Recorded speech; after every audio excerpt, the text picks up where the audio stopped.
Hello guys, कैसे हैं आप सब लोग। उम्मीद करता हूँ खैरियत से होंगे, मज़े में होंगे, फिट फाट होंगे। तो यार ये वीडियो मैं उन लोगों के लिए बना रहा हूँ जो लोग मुझसे पूछते हैं कि भैया आपका ट्रांसप्लांट क्यों नहीं हो रहा अभी तक। तो मैंने सोचा चले मैं डिटेल में एक छोटी सी वीडियो बना दूँ कि ट्रांसप्लांट डिले होने की वजह क्या है, क्यों लेट हो रहा है, क्यों नहीं हुआ अभी तक। तो थोड़ी सी डिटेल में मैं वीडियो बना देता हूँ ये। वैसे तो मैंने पिछली वीडियो में ज़्यादातर बातें बता दी हुई हैं, लेकिन मैं वो फिर से थोड़ी सी रिपीट कर देता हूँ शॉर्ट करके, ताकि जिन्होंने पिछली वीडियो नहीं देखी उनको पता चल जाए कि क्यों, क्या वजह थी। दो तीन रिपोर्ट्स थी जिनकी वजह से जो मेरा ट्रांसप्लांट ना लेट हो गया। एक तो यूरिन वाली रिपोर्ट है, उसका मैंने पिछली वीडियो में ज़िक्र किया है। यूरिन वाली रिपोर्ट होती है 24 आवर में, वो चेक करते हैं प्रोटीन कितना आया हुआ है। वो पहली मरतबा जब रिपोर्ट हमने करवाई उसकी वैल्यू थोड़ी सी ज़्यादा आई, 150 तक नॉर्मल होती है, 150 तक आ जाए खैर होती है, लेकिन हमारे डोनर की आई थी 250। ठीक है, लेकिन वो हमें कहा यही गया था, हमारे कोऑर्डिनेटर ने कहा था कोई नहीं खैर है, इतनी का आ जाती होती है, लेकिन फिर भी हमने ये रिपीट लाजमी करवानी है। हमने कहा जल्दी ठीक है। वो उससे पहले उसके बाद हमने उन्होंने अगली वो रिपोर्ट दे दी है कि ये करवाएं। अगली रिपोर्ट करवाई है, वो DTPA स्कैन की थी। DTPA स्कैन करवाया, वो DTPA स्कैन जो था वो आया कम, 62 आया। तो इन्होंने हमारा डोनर रिजेक्ट कर दिया कि ये डोनर नहीं लगेगा। ठीक है, तो खैर दो ये एक स्कैन वाली रिपोर्ट होगी, एक प्रोटीन वाली रिपोर्ट होगी, एक क्रिएटिनाइन वाली रिपोर्ट थी। क्रिएटिनाइन की रिपोर्ट 1 आई थी, इन्होंने कहा जी 1 ज़्यादा है, जबकि इन्होंने गुर्दा देना है, 1 से नीचे होना चाहिए था। वो हमने 2 मरतबा बाद में रिपीट शौकत खानम से करवा ली, वो नॉर्मल आई, 0.8 आ गई। ठीक है, अब यूरिन वाली रिपोर्ट है, यूरिन वाली रिपोर्ट भी शौकत खानम से हमने रिपीट करवा ली, वो आई 60। ठीक है, मसला रह गया स्कैन वाली रिपोर्ट। स्कैन वाली रिपोर्ट हमने अपनी तसल्ली के लिए बाहर से करवाई, पीनम हॉस्पिटल, यहाँ हमारे फैसलाबाद में हॉस्पिटल है, वो 82 आई। हम वो उसके पास रिपोर्ट लेके चले गए कि हमें बाहर से तो ठीक आ रही है, आपकी गलत आ रही है। वो कहते जी हम बाहर की रिपोर्ट नहीं मानते। हमने कहा ना माने, लेकिन आप अपने हॉस्पिटल से रिपीट करें रिपोर्ट काइंडली आप रिपीट कर दें। हमें रिपीट वाली साइड पे नहीं आने दिया उन्होंने, रिपीट नहीं करवाई। हमें ये कह के वापस भेज दिया गया कि जी बॉर्डर लाइन है, बेहतर है ना लगवाएं। तो पता नहीं ये ज़्यादा टाइम निकाल पाएगा नहीं निकाल पाएगा, आप बेहतर है डोनर चेंज कर लें। हमने कहा हमारे पास डोनर नहीं है डॉक्टर साहब, हम कहाँ से लेके आएँ, हमारे पास एक डोनर है, पूरी फैमिली ट्री में, आप हमारी फ़ाइल चेक कर लें, मेरे कोऑर्डिनेटर से पूछ लें, उसने सारा फैमिली ट्री निकाला हुआ है। तो खैर उन्होंने हमें जी वापस भेज दिया। तो हम 2-3 जगह घूमे, मुल्तान गए, वहाँ से हमने रिक्वेस्ट की कि हमारा ट्रांसप्लांट कर दें। वो उन्होंने कहा जी कज़न का हम नहीं करते। फिर उनको रिपोर्ट चेक करवाई डोनर की, बता दें कि ये डोनर ठीक है, लग सकता है नहीं लग सकता। ये सारी स्टोरी मैं शॉर्ट करके आपको बता रहा हूँ, क्योंकि मैं पिछली वीडियो में मैं जिक्र कर चुका हूँ इस बात का, लेकिन जिन्होंने नहीं देखी उनके लिए। उन्होंने रिपोर्ट्स वगैरह चेक की, 10-15 मिनट लगा के तसल्ली से रिपोर्ट चेक की। उन्होंने कहा डोनर ठीक है, पास है। आप शौकत उधर PKLI वाले क्यों नहीं लगा रहे, ये हमें नहीं पता। लेकिन उन्होंने हमें एक पर्ची लिख के देती, डॉक्टर नैयर नाम था उनका। उन्होंने अपना रेफरेंस दे दिया कि हम वहाँ एक डॉक्टर आदिल मंजूर है, उनसे मिलें और उनको मेरा रेफरेंस दें कि डॉक्टर नैयर ने भेजा है, तो इंशाल्लाह वो आपका काम कर देंगे, वो आपका काम करवाएंगे। ठीक है, वो हमने उनसे उनकी अपॉइंटमेंट ली। तो अपॉइंटमेंट जो है उनकी मिली 2 महीने बाद की। वो 2 महीने के अंदर अंदर हम 2 जगह और घूमे। शेख ज़ायद हॉस्पिटल है PKLI उधर लाहौर में, वहाँ पे भी गए, वहाँ पे भी हमने रिपोर्ट चेक करवाई हैं। पहले हमने उनसे कहा कि हमने ट्रांसप्लांट यहाँ से करवाना है, तो उन्होंने कहा ठीक है। फिर उन्होंने कहा, हमने बताया कि हम PKLI से आए हैं, ये रिपोर्ट्स हैं, ये बात है, वो हमारा ट्रांसप्लांट डिले करी जा रहे हैं, बता कुछ नहीं रहे ये वो। तो उसने रिपोर्ट्स देखी, उसने कहा जी कोई रिपोर्ट्स इस तरह की नहीं है इसमें जिसकी सर पे मैं कहूँ कि ये डोनर नहीं लग सकता। डोनर तो कहता ठीक है, कहता मेरी नज़र में ये 62 वाली रिपोर्ट भी ठीक है। अगर मैं बाकी रिपोर्ट्स देखूँ तो बाकी रिपोर्ट्स में कोई मसला नहीं है, शुगर BP और हेपाटाइटिस वगैरह नहीं है, इट मीन्स डोनर पास है। तो खैर उन्होंने कहा जी बेहतर है आप ये PKLI से करवाएं, आपका प्रोसीजर हुआ है सारा, जो अगर वहाँ से मसला हल हो गया आपका तो आपका जो ट्रांसप्लांट जल्दी हो जाएगा। हम चले गए वापस, हमने प्राइवेट एक शफीक चीमा है बहुत सारे लोगों को पता होगा, यूट्यूब पर भी हैं, उनसे भी रिपोर्ट चेक करवाई, उन्होंने भी यही कहा जी डोनर पास है, मसला कोई नहीं। अगर आप हमसे करवाते हैं तो हम आपका 2 महीने के अंदर अंदर ट्रांसप्लांट कर देंगे, लेकिन ख़र्चा 30 लाख है। अगर हम 30 लाख ही भर सकते हैं तो हम ज़रूर वहाँ पे PKLI में फ्री में जलील होते। तो हमने तो सिर्फ रिपोर्ट चेक करवानी थी, ये चेक करवाना था कि डोनर पास है कि नहीं पास है, तो हमें तसल्ली होगी डोनर पास है। खैर डॉक्टर आदिल मंजूर की अपॉइंटमेंट आ गई, उनसे मिले, उन्होंने बड़ी तसल्ली दी हमें। उन्होंने कहा देखो जी बेटा, ये तो रिपोर्ट गलत है जो इन्होंने की है PKLI वालों ने, ये तो साफ नज़र आ रहा है 40 एज में पॉसिबल ही नहीं है। उनका क्रेटिनाइन भी 0.8 है और उसके हिसाब से पॉसिबल ही नहीं है 62 है, रिपोर्ट हो ही नहीं सकता। तो इनकी रिपोर्ट 80+ आनी चाहिए, होनी चाहिए रिपोर्ट। उन्होंने कहा आप फिर भी एक मरतबा शौकत खानम से रिपोर्ट करवा लो, क्योंकि उनकी जो रिपोर्ट है वो गोल्ड स्टैंडर्ड रिपोर्ट होती है, अच्छी रिपोर्ट होती है, सबसे अच्छी रिपोर्ट होती है। हम चले गए, इट मीन चले, हमें एक तसल्ली तो मिल गई ना कि PKLI में एक डॉक्टर हमारा साथ देने के लिए तैयार है। बहुत नाइस पर्सन है डॉक्टर आदिल मंजूर। तो हम शौकत खानम से हमने रिपोर्ट रिपीट करवाई है।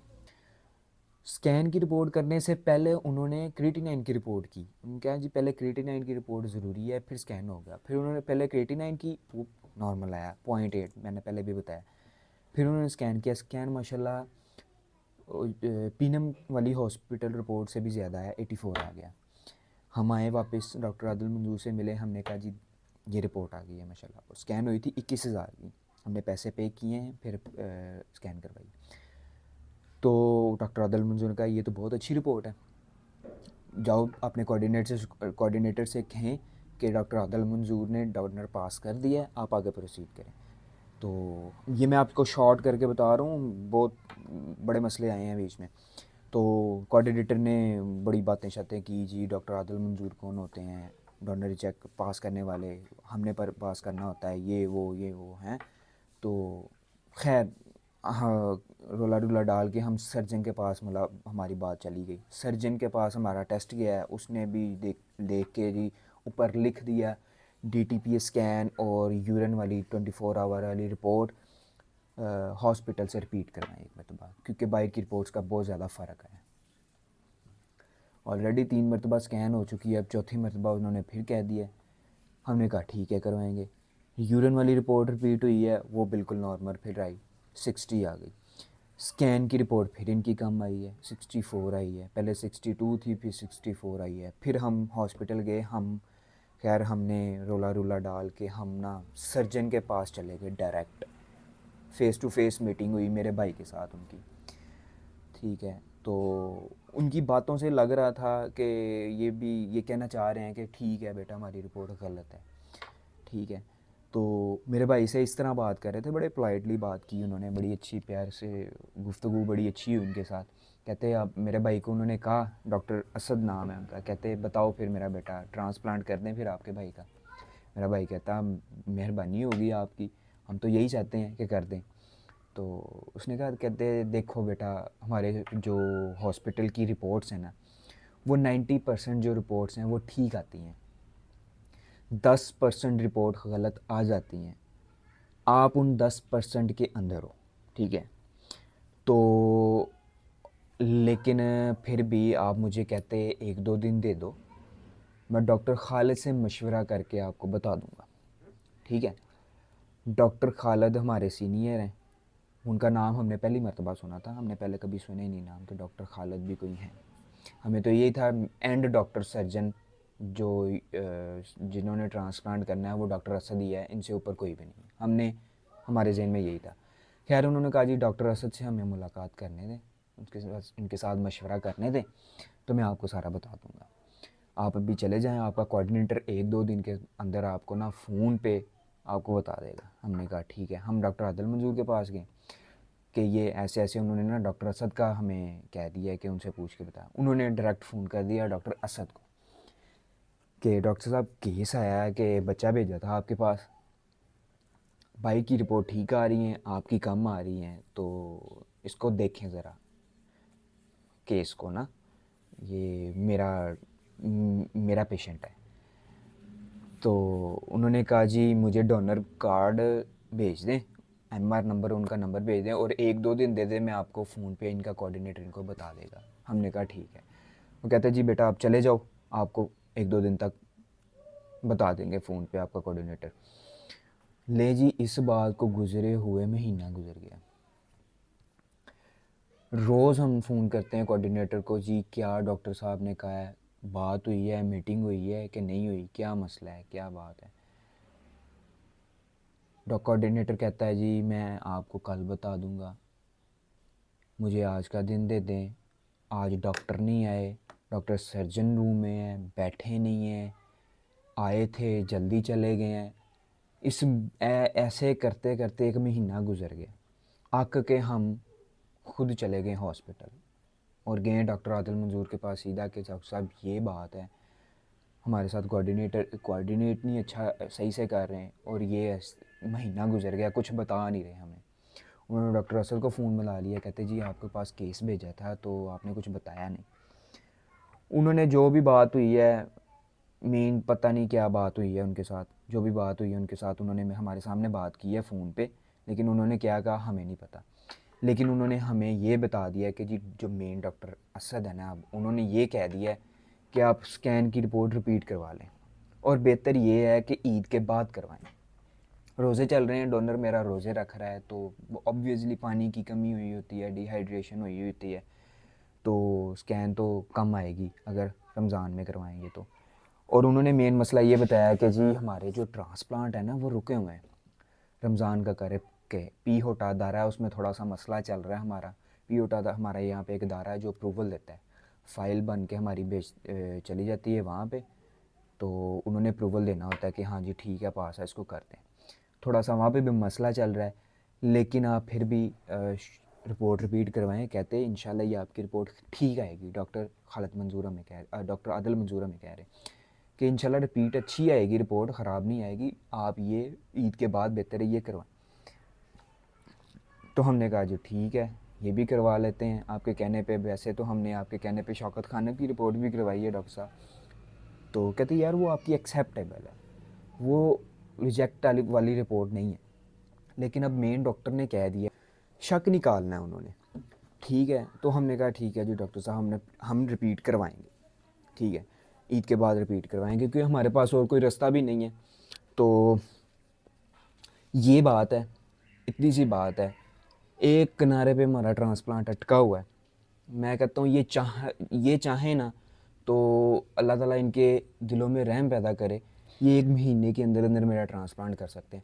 अगर हमारे पास कोई तगड़ी सिफारिश होती ना तो ये बहुत देर पहले का हमारा ट्रांसप्लांट हो जाना था। पाकिस्तान में सिफारिश चलती है, सिफारिश सुनी भी जाती है, लेकिन अच्छे पोस्ट वाले बंदे की।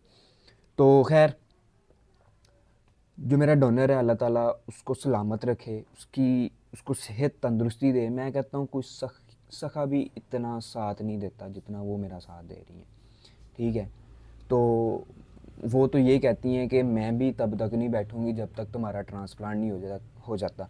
कोई लालच नहीं है उनको, ना हमें कोई लालच है, ना हमने कोई उनको लालच दी है, वो अपनी खुशी से दे रही हैं। मैं कहता हूँ कि यार वो कहती हैं कि मैं तब तक नहीं बैठूँगी जब तक कि तुम्हारा ट्रांसप्लांट नहीं हो जाता, जब तक मैं अपना गुर्दा तुम्हें दे नहीं दूँगी। तो मैं कहता हूँ यार सलाम है मेरे डोनर को, आप भी उनके लिए दुआ किया करें। इंशाल्लाह मैं फ़ेस रिवील करूँगा उनका, मुझे ट्रांसप्लांट की डेट मिलने दें बस। तो दुआ करें कि ईद के बाद जो हमने दोबारा रिपीट करवानी है, 5वीं मरतबा जो रिपीट करवानी है रिपोर्ट, वो ठीक आए, सही आए, वरना फिर मजबूरन हमें कहीं और जाना पड़ेगा। तो प्राइवेट जा नहीं सकते हम, उसमें ख़र्चा बहुत है। अगर जाना भी पड़ गया तो फिर देखी जाएगी, अल्लाह मालिक है, जो भी होगा आगे देखा जाएगा। सेहत वगैरह मेरी ठीक रहती है, डायलिसिस होते रहते हैं टाइम पे, मैं डायलिसिस मिस नहीं करवाता और मेडिसिन भी खाता हूँ टाइम पे, जिसकी वजह से मैं चलता फिरता हूँ, सेहत ठीक रहती है, मुझे फ़ील कुछ नहीं होता। बस डाइट पे है, डाइट पे कभी कभार थोड़ी बहुत चीटिंग हो जाती है। तो ये है कि मेन डाइट ही है, जब तक आपकी डाइट सही रहेगी आप सही चलते फिरते रहेंगे। बस ये इतनी सी बात है, ये मसला है जिसकी वजह से मेरा ट्रांसप्लांट अभी तक नहीं हुआ, रुक गया। और रमज़ान का करके वैसे उन्होंने ट्रांसप्लांट बंद किए हुए हैं। अब रमज़ान के बाद ही कुछ होना है, जो भी होना है। तो आप लोग दुआ करें मेरे लिए कि जो रिपीट करवानी है हमने रिपोर्ट वो सही आए और मेरा जो है ट्रांसप्लांट जल्दी से जल्दी अब हो जाए, क्योंकि अब सिर्फ एंड पे लास्ट किनारे पे फंसा हुआ है ट्रांसप्लांट। तो दुआओं में याद रखें, चैनल को सब्सक्राइब कर लें, वीडियो को ज़्यादा से ज़्यादा शेयर करें। मिलते हैं नेक्स्ट वीडियो में। अल्लाह हाफ़िज़।